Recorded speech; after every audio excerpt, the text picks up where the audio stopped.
Não acho que quem ganhar ou quem perder, nem quem ganhar nem perder, vai ganhar ou perder. Vai todo mundo perder. Olá, criptomaníacos! Eleição é o evento onde dois grupos disputam quem terá o privilégio de usar o seu dinheiro contra você. Proteja-se, use Bitcoin.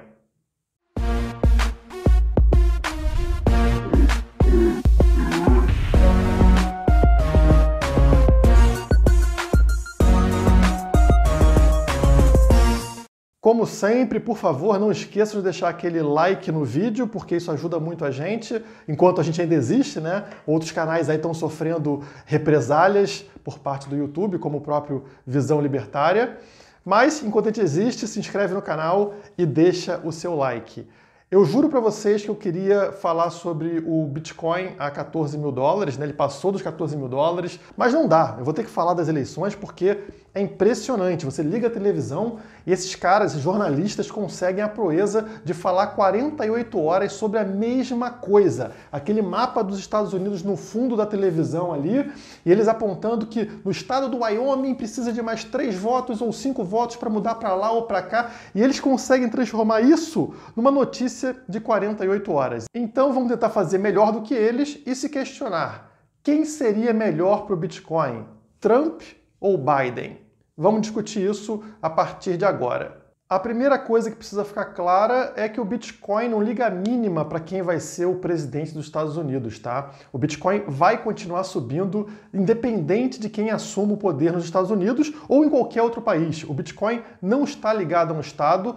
Mas claro que dependendo de quem seja o poderoso ali, o mafioso da vez, ele pode influenciar na velocidade da adoção ao Bitcoin. As pessoas são movidas por incentivos. Então, por exemplo, a destruição da moeda estatal de determinado país incentiva as pessoas a migrarem para outra opção, como por exemplo, as criptomoedas. E eu queria começar esse vídeo com um questionamento. Por que será que o Estado é tão eficiente em implantar tecnologias para fiscalizar você, mas não consegue implantar essas mesmas tecnologias para fiscalizar a si próprio? Só pensa aí, na hora de te fiscalizar, eles são muito eficientes para cobrar imposto, né? A parte do imposto de renda pela Receita Federal, agora o Pix para controlar suas transações bancárias, tudo isso funciona 100%, né? É rapidamente implementado. Mas na hora que eles precisam implementar um sistema tecnológico para, por exemplo, eleições, para fiscalizar os votos lá e ver quem ganhou, né, qual político recebeu mais votos, aí é papelzinho, é cédula, não consegue contar, reconta e dá diferença de voto, ou usa um sistema aqui no Brasil de maquininha que ninguém sabe como funciona por trás, enfim. Por que eles não usam blockchain, tecnologia blockchain, para ter total transparência na eleição e também ser imutável, ou seja, ninguém vai conseguir alterar o voto? Já existe a tecnologia, por que eles não implementam? Fica aí o questionamento, caso você nunca tenha feito essa pergunta, e para mim isso é muito evidente, né? O Estado existe para te roubar dinheiro. Então, na hora de te roubar, eficiência total. Na hora de fiscalizar o político, aí é meio complicado, eles sempre dão um jeitinho de atrasar esse avanço tecnológico. Falando um pouco sobre as eleições nos Estados Unidos, lá existem dois grandes partidos. Então, é a direita e a esquerda, no caso, né? A direita é representada pelos republicanos, que é o partido do Donald Trump, e a esquerda é representada pelo Biden, que é o partido democrata, tá? Então, isso aí, historicamente, os dois sempre disputam, sempre existe um equilíbrio de forças ali dentro do país. Alguns estados, historicamente, são republicanos, outros são democratas, e eles ficam nessa alternância de poder. Agora, olhem para os dois caras. Eles são tão diferentes assim? Os dois são brancos, héteros, ricos, idosos, né? Os dois já passaram dos 70 anos, mas enfim, assim funciona o Estado, né? Aquele teatro de sempre. E uma parte é importante, né? Os dois são idosos. Então, é natural que eles não defendam novas tecnologias e nem mesmo entendam sobre novas tecnologias. E será que eles já falaram sobre o Bitcoin durante a carreira deles ou publicamente falaram sobre criptomoedas? O Biden nunca fez nenhum comentário, não encontrei absolutamente nada do Biden se referindo a Bitcoin ou criptomoedas. Isso pode ser positivo ou negativo, né? Porque a gente não sabe, ele é uma incógnita com relação a esse tema. Mas se o cara nunca falou sobre isso, provavelmente ele não tem menor interesse no assunto, ele não entende o que é isso, então o cara simplesmente está ignorando esse assunto, o que pode ser até positivo para a gente, né? Já o Trump falou sobre criptomoedas desde 2018, existem algumas declarações do Trump sobre isso. Eu vou abrir aqui algumas matérias que saíram relacionadas a isso, tá? Essa aqui que saiu em junho de 2020 é com relação a uma conversa que o Donald Trump teve com o secretário dele em 2018, tá? Descendo aqui, um artigo de 18 de junho na Forbes sobre o novo livro de Bolton revela que Bolton ouviu Trump dizer ao secretário do Tesouro para ir atrás do Bitcoin. Isso foi em maio de 2018, tá? Então, ir atrás do Bitcoin mostra a posição do Trump com relação à criptomoeda, né? Ele sempre foi contrário, ele queria desde o início regulamentar criptomoedas, proibir criptomoedas por não enxergá-las nem mesmo como moeda. Isso ficou mais evidente quando ele fez aquela série de tweets depois dizendo que não é fã de Bitcoin e sinalizando regulamentação de criptomoedas. Então, Donald Trump não gosta de criptomoedas, o presidente dos Estados Unidos foi bastante claro ao dizer que não gosta do Bitcoin e seus derivados em uma série de tweets em seu perfil oficial. Para o político e executivo, a moeda é volátil demais. Eu não sou um fã do Bitcoin nem de outras criptomoedas, escreveu o presidente. Não são dinheiro e seu valor é altamente volátil e com base frágil, tá? Tá aqui a postagem oficial do Donald Trump. O presidente ainda falou sobre aumentar a regulação sobre esse tipo de moeda. Ativos não regulados de criptomoedas podem facilitar comportamentos ilegais, incluindo tráfico de drogas e outras atividades ilegais. Se o Facebook e outras companhias querem se tornar bancos, eles devem se sujeitar a todas as regulações bancárias como todos os outros bancos. Ou seja, ele compara criptomoedas com bancos, o que não faz nenhum sentido. Criptomoedas, na verdade, existem justamente para acabar com os bancos, né? Ele quer colocar a mesma regulamentação bancária para cima de criptomoedas. Não faz qualquer sentido e mostra uma posição muito negativa do Donald Trump com relação ao Bitcoin e às criptomoedas. E ainda teve mais uma postagem no tweet ligado a isso, que foi: nós só temos uma moeda real nos Estados Unidos e ela está mais forte do que nunca. É a moeda de longe mais dominante em qualquer lugar do mundo e assim vai ser para sempre. É chamada dólar americano. Então olha a falta de visão dele, ele realmente enxerga que o dólar vai ser para sempre a maior moeda do mundo e não será superada por nada. Então é uma visão limitada de alguém, como eu falei, idoso, que não consegue enxergar que o tempo dele está ficando para trás. Mas existe uma vantagem do Trump com relação ao Biden, e essa vantagem é que o Trump entende um mínimo sobre capitalismo e sobre economia. Já o Biden é uma mula com relação a isso, né? Como em geral são os socialistas que acham que podem igualar todo mundo, né? Todo mundo ganhar a mesma coisa e todo mundo vai ser felizinho e pronto, aquele mundo imaginário de utopia socialista. O Trump não, ele realmente é um empresário, né? Ele entende um pouco sobre economia, sobre capitalismo, e numa eventual aí disputa, uma guerra de poder computacional do Bitcoin, ele certamente iria entrar de cabeça nisso para ganhar da China, do Irã, ou seja lá qual for o país. Porque hoje ele fala que é contra o Bitcoin. Mas imaginem se um país começa a adotar Bitcoin, ou começa a colocar Bitcoin em suas reservas, ou minerar Bitcoin. Então a China está lá usando o poder de mineração, começando a ganhar muito poder com isso, né? O Trump não vai ficar para trás. Ele, obviamente, vai começar também a fazer o mesmo ali nos Estados Unidos, como aconteceu na época da corrida espacial lá na década de 60, né? Qual é o país que vai chegar primeiro na Lua? Os Estados Unidos não poderia correr o risco de ficar atrás da China ou do Irã. Essa seria, assim, uma vantagem com relação ao Trump. Quanto ao Biden, ele pode acabar acelerando uma migração para o Bitcoin, uma adoção do Bitcoin, principalmente pelos mais ricos e por empresários, por grandes empresas, né? Devido às suas medidas socialistas que geram pânico no mercado. Porque a gente sabe que ele vai querer imprimir dinheiro, né? Desvalorizando a moeda americana, ele vai querer taxar os mais ricos, e os empresários são os mais ricos do país. E essas pessoas precisam, de alguma forma, conseguir proteger a sua propriedade da tal justiça social implementada pelos socialistas. Então, Joe Biden, como um socialista, vai querer fazer essa justiça social, equilibrando, no caso, que ele entende ali ser um desequilíbrio da sociedade, né? Então, os mais ricos deveriam pagar mais para ficar mais pobres e os mais pobres ficarem mais ricos. E na hora que ele faz isso, é uma grande ameaça para empresas e para os empresários, né? Então, esses mais ricos teriam um grande incentivo para migrar para dentro de criptomoedas, principalmente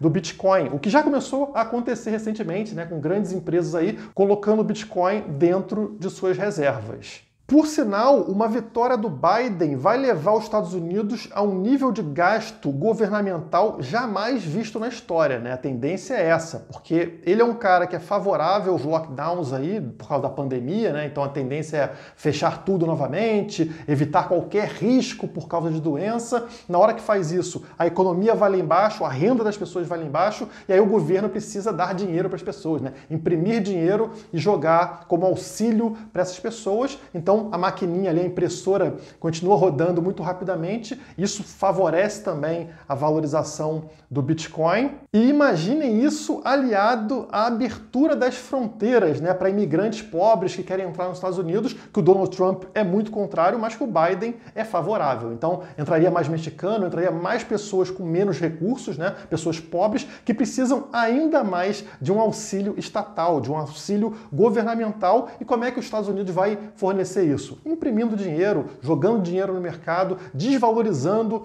a moeda americana. Tudo isso fortalece o Bitcoin, que não tem nenhuma ligação com essa porcaria de dinheiro estatal. E pelo que eu estou vendo nas notícias aqui, está aumentando muito a probabilidade da gente ver um presidente de esquerda, que seria o Biden, com um Senado de direita, que seria um Senado dominado pelos republicanos. E esse cenário é um cenário de incerteza, porque vai dificultar para o Biden passar as suas ideias, né, o que ele pensa como sendo a sociedade ideal, já que o Senado vai vetar muita coisa. Então, um cenário de incerteza também é positivo para algo que fuja desse sistema, que é, no caso, o Bitcoin. Mais um fator aí favorável ao Bitcoin. Mas, no fundo, o que importa é o que disse aqui o CEO da Grayscale, tá? Trump ou Biden, não importa o resultado, o vencedor é o Bitcoin. E a gente tem evidências com relação a essa afirmação. Peguem aqui o preço do Bitcoin nas últimas 3 eleições americanas e comparem o que aconteceu com ele, né? Em 2012, o Bitcoin valia $10, em 2016, $700, em 2020, $14 mil, né? O preço já subiu, porque o Bitcoin é assim, né? Ele sobe rápido. Então, estava 13.800, já está agora em $14 mil, tá? Então, ele vai subindo progressivamente, porque o Estado faz estadice, né? É isso que ele faz. Ele destrói tudo que ele coloca a mão. Ele destrói o poder de compra das pessoas, destrói a moeda, destrói a capacidade de empresas de progredirem, né? De avançarem, porque elas têm limitações ali por diversas leis absurdas criadas pelo Estado, e com isso, o que foge desse sistema é valorizado, no caso, o Bitcoin. O Bitcoin está alinhado com a tendência mundial por descentralização. Quando a gente percebe aí o que está acontecendo no mundo, em qualquer país, é uma polarização. Existem grupos que pensam completamente diferente uns dos outros, eles não conseguem conviver, eles vivem em bolhas de pensamento, né? Só vê notícia que tem a ver com o que a esquerda pensa, outro grupo só vê notícia ligada à direita, só conversa com gente da esquerda, só conversa com gente da direita. Essas bolhas não querem conviver entre si, elas têm repúdio uma das outras, então se um lado ganha, o outro lado boicota.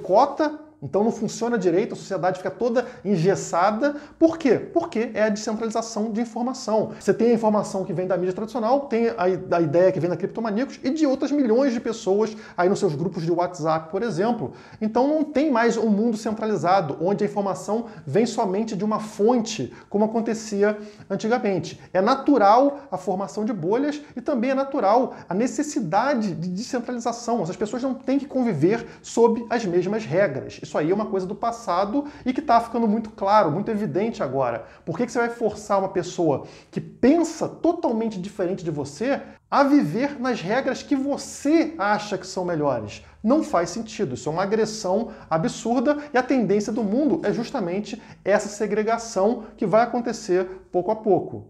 Uma das coisas que a gente observa é uma tendência maior pelo separatismo. Cada eleição que surge, as pessoas começam a não aceitar e falar que querem se separar. Ah, eu não quero mais ser do Brasil porque o Brasil votou em A e eu sou B. Ah, o Califórnia não quer mais ser dos Estados Unidos porque ela não concorda com o presidente que foi eleito. Então, essa tendência separatista está crescendo no mundo devido a essas bolhas que eu acabei de comentar. E o motivo do país não gostar da ideia de separatismo, ou seja, de cada região ali dentro ter um governo separado, leis, regras diferentes do resto do país, é porque isso mostraria a incompetência de determinada região. Porque pense comigo, se todo mundo tem que estar com a mesma regra, com o mesmo sistema, com os mesmos serviços, como é que você compara? Você não consegue comparar. É aquilo e pronto. Não dá para saber se seria melhor ou pior de outra forma. Porque o cara pode estar sendo incompetente por fatores externos e não por incompetência, né? O mundo está complicado, então a economia está ruim. Na hora que você coloca ali cada região tendo um governo à parte, com leis, com regras separadas, você consegue comparar a sua vida com a vida do seu vizinho, né? Do seu vizinho, que eu digo, do estado que mora logo ao lado, com leis totalmente separadas, com economia totalmente diferente. Se aquele estado começa a funcionar muito melhor do que o teu, você fala, opa, esse tipo de lei que está batendo aqui não funciona, não ajuda, eu quero copiar a do meu vizinho. E aí as coisas progrediriam mais rapidamente. Mas para o Estado isso não é bom, porque vai mostrar ali incompetência de quem está governando. E eles não querem que isso fique evidente. E eu consigo trazer isso para o Brasil aqui, né? Por que você quer obrigar o Nordeste a seguir leis e regras que eles não concordam? Então as pessoas lá, 80%, por exemplo, vota na esquerda. Por que essas pessoas têm que conviver com regras e leis que eles não concordam? Por que não tem um governo para eles lá, né? Fazendo da forma que eles pensam, já que são eles que estão pagando impostos, né? Aquelas pessoas estão pagando pelos serviços e nada mais natural do que elas escolham quem vai fornecer esse serviço. Da mesma forma que você faz na sua casa com qualquer serviço que é prestado, como TV a cabo, internet, enfim, você escolhe quem vai fornecer. Então, se aquelas pessoas estão pagando impostos, é natural que elas escolham quem vai fornecer esse serviço. Querem governo de esquerda? Coloque governo de esquerda. E aí eles vão poder comparar esses serviços deles com outro local que escolheu um governo, por exemplo, de direita. Quem está indo melhor? Você consegue comparar. Na hora que você coloca tudo isso numa federação, ou seja, todos respondem a uma mesma Constituição, mesmas regras, mesmos impostos, existe um só presidente, um só Senado, um só STF, pronto, você evita que essa competição entre diferentes leis, entre diferentes serviços aconteça. Todo mundo tem o mesmo SUS, tem o mesmo MEC, tem a mesma qualidade de serviços e, portanto, é impossível comparar. E a tendência com a descentralização é que essa pressão comece a se tornar insustentável e que em questão de algumas décadas a gente comece a ver justamente o que eu estou falando, né? Cada região ali, ou cada bairro, ou cada cidade sendo controlada por um governo totalmente diferente. Então, você vai votar ali no governo que você prefere e esse governo vai te fornecer justiça, saúde, educação, seja lá o que for, né? O pacote daquele governo e nada impede que outro distrito, outra cidade tem um governo completamente à parte, completamente diferente do seu, e aí você vai conseguir realmente competição entre governos, né? Você começa a contratar o governo que você prefere. E isso te faz pensar, bom, se para de ter somente um Estado, né, um governo que controla tudo, e os governos começam a competir entre si, eles se tornam somente empresas. E deixa de ser uma agressão contra pessoas inocentes, porque atualmente é assim que funciona. Você vota em A, o B ganha, e o B pensa completamente diferente de você, o B ataca o tipo de coisa que você trabalha, por exemplo, e você paga imposto para esse cara te ferrar, para esse cara acabar com o seu negócio, te cobrar mais imposto, então você paga para se dar mal. Hoje funciona dessa forma, é uma agressão contra as pessoas. Na hora que começa ali uma competição entre governos, eles vão se tornando empresas. Aquele que não fornecer um bom serviço, ele deixa de existir, ele deixa de receber voto e as pessoas migram para um governo melhor. Então, pouco a pouco isso vai acontecer, né? Começa a acontecer aí separatismo, pode chamar de Brasil, ou seja lá um nomezinho que você queira dar para essa fronteira invisível que existe, mas dentro dessas fronteiras os governos começam a ser diferentes, começam a competir entre si e pouco a pouco essa ideia de Estado vai migrando para a ideia de empresa.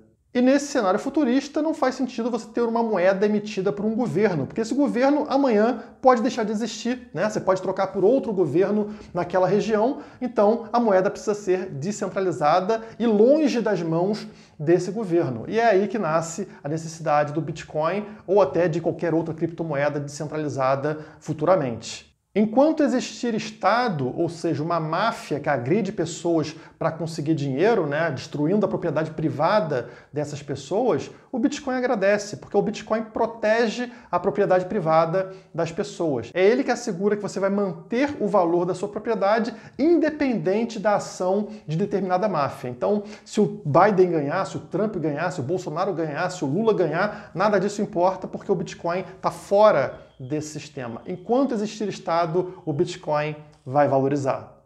Como eu falei no início do vídeo, eleição é somente um evento onde duas partes estão disputando o privilégio de usar o seu dinheiro contra você. E para piorar, depois de fazer isso, eles ainda vão receber todos os créditos por uma eventual melhora da economia. Não é você, empreendedor, não é você que trabalhou 365 dias por ano que tem méritos. Não, foi o Bolsonaro, foi o Trump, foi o Biden. Ele recebe o mérito por determinada região ter prosperidade. O Estado nada produz, ele somente vive de parasitar a sociedade. Então, você que é um empresário, você está construindo alguma coisa, você está desenvolvendo uma região e o governo, o máximo que ele pode fazer é te prejudicar menos, é te cobrar menos imposto, é evitar de te proibir de contratar mexicano, por exemplo, né? É isso que o Estado faz, ele prejudica o seu trabalho. E aí aquele que prejudica menos chega no final do ano e recebe o mérito, o crédito pelo que você fez. É um completo absurdo e isso só acontece, a gente só não enxerga esse absurdo por causa da mídia tradicional, que fica aí falando 48 horas por dia sobre esses desgraçados, desses parasitas. Se algum local está prosperando, não é mérito de um político, e sim dos empresários, e sim dos empreendedores, e sim dos trabalhadores. O Estado não produziu um grão de arroz, não produziu um saco de cimento. O Estado não produz nada. Falar que o mérito é do político seria a mesma coisa que falar que minha loja esse mês não foi assaltada, então é mérito do bandido que não me roubou. E é assim que as pessoas enxergam os políticos. Eles não fizeram nada. Eles param de te roubar um pouco e o mérito é dele? Não, ele é somente um bandido. Não dê mérito para ele. Dê mérito aos empreendedores, às pessoas que realmente trabalham na sua região. Para finalizar, respondendo aí a pergunta do vídeo, né, quem seria melhor para o Bitcoin, eu diria que o pior político, aquele que mais rapidamente destrua a propriedade privada, destrua a moeda como reserva de valor, melhor para o Bitcoin. E nesse sentido, então, na minha visão, o Biden seria melhor para o Bitcoin. E também um Senado republicano, gerando essa inconsistência, né, essa incongruência aí, que os dois não se comunicam direito, também seria muito interessante. Então, eu chutaria que Biden mais o Senado republicano, né, o Senado de direita e a presidência de esquerda, seria muito interessante para a valorização do Bitcoin e das criptomoedas nos próximos anos. Enfim, se proteja, compre Bitcoin, use Bitcoin e se precisar da nossa ajuda, a Criptomaníacos está aqui para isso. O link para o nosso site está aqui na descrição desse vídeo. Por hoje é só, muito obrigado e até a próxima. Você se importa com a sua privacidade? Use a Status, um aplicativo de troca de mensagens à prova de censura, descentralizado e 100% privado.